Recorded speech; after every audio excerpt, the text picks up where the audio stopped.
नमस्कार दोस्तों। आज मैं खुद पुनः आप लोगों के सामने संविधान का आर्टिकल 32 के विषय में पिछले क्लास में मैं बताया था, उससे आगे बताने आया हूं। पिछली क्लास में मैंने आपको बताया था संविधान का संविधान का अनुच्छेद 32। मैंने आपको बताया था कि हमारे संविधान के अनुच्छेद 32 हमारे संविधान की सबसे महत्वपूर्ण अनुच्छेद है, जिसको हम लोग संवैधानिक उपचार के नाम से जानते हैं। हमारे संविधान में भाग 3 में, पिछला क्लास में ये भी बताया था कि भाग 3 में 12 से 35 मौलिक अधिकार की चर्चा किया गया है। मौलिक अधिकार वह अधिकार है जो संविधान द्वारा भारत के नागरिकों को दिया गया है, जिसमें पिछली क्लास में भी बोला था समानता का अधिकार, स्वतंत्रता का अधिकार, धार्मिक स्वतंत्रता का अधिकार, शिक्षा का अधिकार,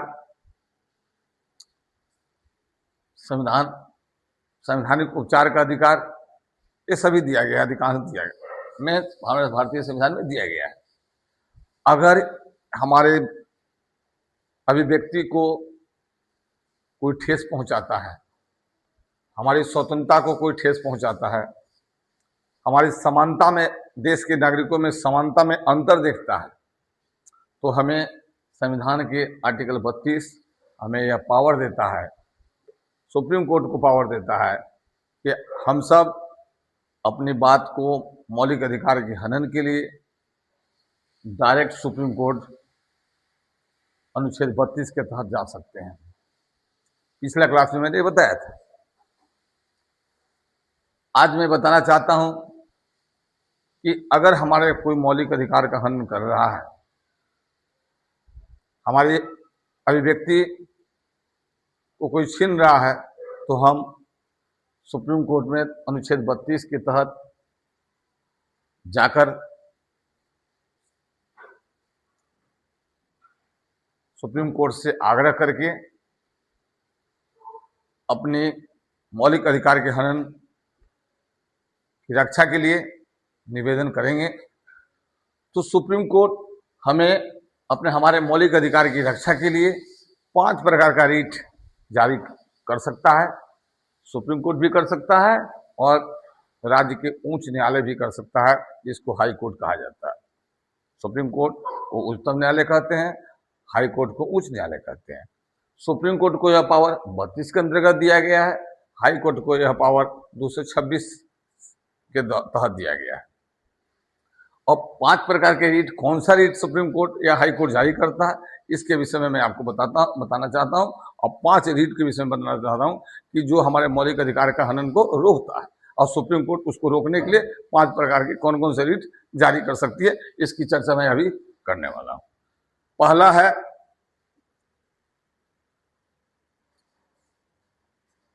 बंदी प्रत्यक्षीकरण। बंदी प्रत्यक्षीकरण, जिसको कहते हैं habeas corpus. Habeas corpus English में कहते हैं हेवियस कॉर्पस। दूसरा है परमादेश,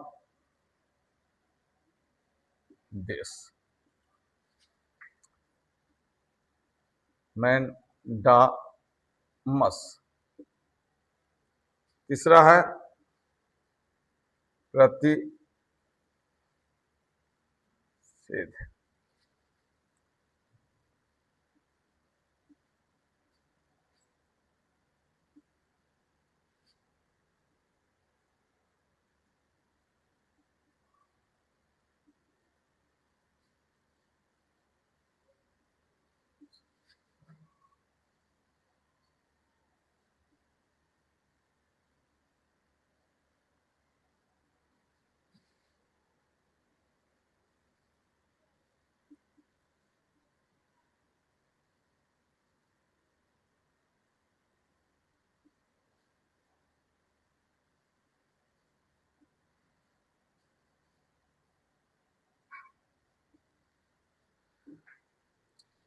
सुप्रीम कोर्ट 5 प्रकार के, सुप्रीम कोर्ट या हाई कोर्ट 5 प्रकार के रीट जारी करता है हमारे मौलिक अधिकार के हनन को रोकने के लिए। पहला है बंदी प्रत्यक्षीकरण, दूसरा परमादेश, तीसरा प्रतिषेध, चौथा अधिकार भिक्षा क्वारंटो उत्प्रेषण। अब हमें जानना चाहिए और आप सबको भी जानना चाहिए कि 5 प्रकार के रीट है तो क्या क्या किस किस काम में 5 प्रकार के रीट आता है। पहला है बंदी प्रत्यक्षीकरण। बंदी प्रत्यक्षीकरण यह बताता है, सुप्रीम कोर्ट रीट जारी करता है कि अगर पुलिस किसी व्यक्ति को गिरफ्तार कर लेती है, गिरफ्तार करके थाना ले जाती है और वह पुलिस जो गिरफ्तार किया, जिस थाना के अंतर्गत गिरफ्तार किया गया है, वह थाना उसके परिवार वालों को किस कारण से गिरफ्तार की है वो नहीं बताती है, उससे मिलने नहीं देती है, तो जो व्यक्ति गिरफ्तार किया है वो तो कोर्ट जा नहीं सकता है, जिसको किया गया वो तो जा नहीं सकता। तो उसके रिलेटिव, उसके घर वाले सुप्रीम कोर्ट के पास जाकर एक आग्रह करेगा, अपील करेगा कि जज साहब, हमारे व्यक्ति को, हमारे लड़के को, हमारे रिलेटिव को पुलिस ने कल इतने बजे गिरफ्तार किया, आज दूसरा दिन होने जा रहा है, न मुझे कारण बता रहा है पुलिस और न उससे मिलने दे रहा है, तो हमारे ये अभिव्यक्ति की हनन हो रहा है, आप इस पर कार्रवाई करें। तो इसके लिए सुप्रीम कोर्ट बंदी प्रत्यक्षीकरण रीट जारी करेगा और कहेगा, बंदी प्रत्यक्षीकरण का मतलब है, हेबियस कॉर्पस का मतलब होता है सशरीर, शरीर के साथ जिस व्यक्ति को तुम गिरफ्तार किए हो उस व्यक्ति को कोर्ट में हाजिर करो। बंदी प्रत्यक्षीकरण यानी जो व्यक्ति को बंदी किए हो उसको प्रत्यक्ष मेरे सामने लाओ। सुप्रीम कोर्ट या high court habeas corpus writ जारी करेगा। संविधान के आर्टिकल 22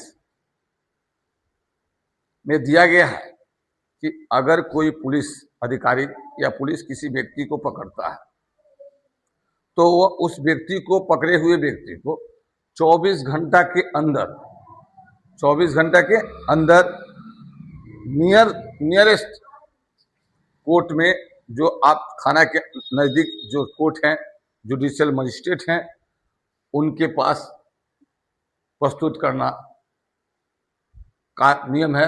ये संविधान के आर्टिकल 22 में है। ये 24 घंटा के अंदर यात्रा भी ऐड है, उसमें जितना समय थाने से कोर्ट जाने में लगेगा वो भी उसमें ऐड है। अगर इतना समय के अंदर जुडिशियल मजिस्ट्रेट के सामने जिस व्यक्ति को पुलिस आज पकड़ी है, जिस पर FIR हुआ है, और वो 24 घंटा के अंदर यदि कोर्ट में जुडिशियल मजिस्ट्रेट के सामने पेश नहीं करता है, तो ये पुलिस उसके लिए दंड पाने का अधिकार पुलिस को प्राप्त है। दंड पाने का हक, पुलिस को दंड देने का, कोर्ट पुलिस को दंड दे सकती है। कहने का मतलब है पुलिस को कोर्ट दंड दे सकती है, उससे पूछ सकता है कोर्ट कि आप बताइए कि इस व्यक्ति को जिसको पकड़ के रखा है अभी तक तो कोर्ट में हाजिर नहीं किया है, उसको फौरन कोर्ट में हाजिर करें और कारण बताएं कि आप किस कारण से अभी तक कोर्ट में इसको प्रस्तुत नहीं किया है। यदि पुलिस वाला सही कारण नहीं बताता है, कोर्ट उसकी छानबीन करेगा और छानबीन करके यदि कारण नहीं बताता है तो पुलिस को कोर्ट सस्पेंड कर सकता है, उसके आला अधिकारी को फटकार लगा सकता है। यदि ये तो सुप्रीम कोर्ट आदेश देगा, तो सुप्रीम कोर्ट में तो कोई गिरफ्तार किया हुआ व्यक्ति जाएगा नहीं, तो सुप्रीम कोर्ट आदेश रीट द्वारा देता है कि जिस व्यक्ति को गिरफ्तार किए हो उस व्यक्ति को सशरीर यानी शरीर के साथ नियरेस्ट कोर्ट में पेश करो। व्यक्ति पेश हो गया और उसके बाद सुप्रीम कोर्ट छानबीन करेगा कि भाई, छानबीन करेगा कि किस कारण से 24 घंटा के अधिक हो गया, आपने कोर्ट में उसको पेशी क्यों नहीं किया। यदि नहीं किया, छानबीन सही पता चला, तो पुलिस के आला अधिकारी पुलिस जो गिरफ्तार करके ले गया, जिस एसएचओ के अंदर गया है, उस सभी को सुप्रीम कोर्ट फटकार लगा सकता है, ताकि सुप्रीम कोर्ट के पावर है इसके फटकार से और इसके सस्पेंड से कोई फिर दोबारा बहाली नहीं कर सकता है। इतना पावर, ताकि सर्वोच्च न्यायालय यही है, सर्वोच्च उच्चतम न्यायालय यही है।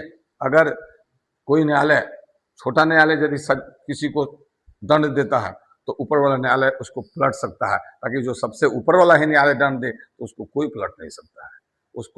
उसको पलटेगा तो ही पलटेगा, दूसरा कोई पलट नहीं सकता उसकी सजा को।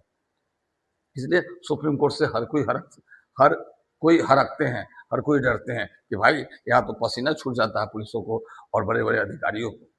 सुप्रीम कोर्ट के पास इतनी पावर है। दूसरा है कि यह सिर्फ पुलिस अधिकारी पर ही प्रत्यक्षीकरण नहीं हो सकता है, बंदी पर यह अगर कोई दूसरा व्यक्ति भी आपको अरेस्ट करता है, कोई भी आदमी, और आप उसके विषय में जानते हैं, आपको कारण नहीं बताता, तो उस पर भी आप कार्रवाई इस अनुच्छेद के तहत कर सकते हैं। इतनी पावर है। तो सुप्रीम कोर्ट 5 प्रकार के रिट जारी करता है। बंदी प्रत्यक्षीकरण का मतलब तो समझा दिया आपको कि बंदी प्रत्यक्षीकरण का मतलब होता है कि सशरीर जिस व्यक्ति को गिरफ्तार किए उसको प्रस्तुत करो कोर्ट के। अगर पुलिस में कमियां पाई गई तो पुलिस को इतनी फटकार सुप्रीम कोर्ट लगाएगी कि उसके हिसाब किताब में वो सस्पेंड भी कर सकती है। सभी सही कारण शो कॉज जारी करेगा, कारण बताओ नोटिस, किस अधिकार से आपने गिरफ्तार किया और किस अधिकार से आपने अभी तक उसको कोर्ट में पेश क्यों नहीं किया। जो आपको लिमिट दिया गया है 24 घंटे के अंदर आपको कोर्ट में पेशी करना है। एक लास्ट, अब अगले बार जब भी मैं क्लास में आऊँगा तो आपके ये बताऊँ, परंतु एक रिक्वेस्ट आपसे मैं करना चाहूँगा, आप सबसे बताना चाहूँगा कि अभी हाल फिलहाल में हमारे भारत के होम मंत्री, माननीय होम मंत्री श्री अमित शाह ने 130वां संविधान संशोधन किया,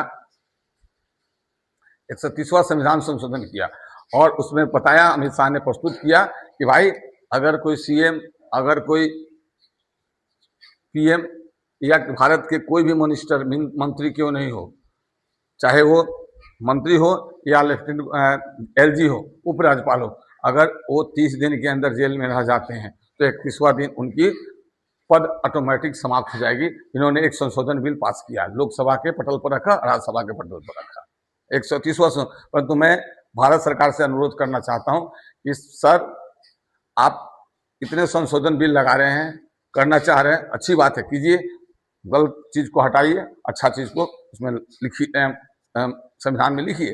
परंतु सर एक रिक्वेस्ट है आपसे कि आप संविधान संशोधन ऐसा कीजिए जिसमें यह हो कि भारत के कोई भी मंत्री, कोई भी नेता यदि इलेक्शन में खड़ा हो तो इस नियम बनाइए कि वो वही व्यक्ति खड़ा हो सकता है जो ग्रेजुएशन पास हो, ग्रेजुएट पास हो।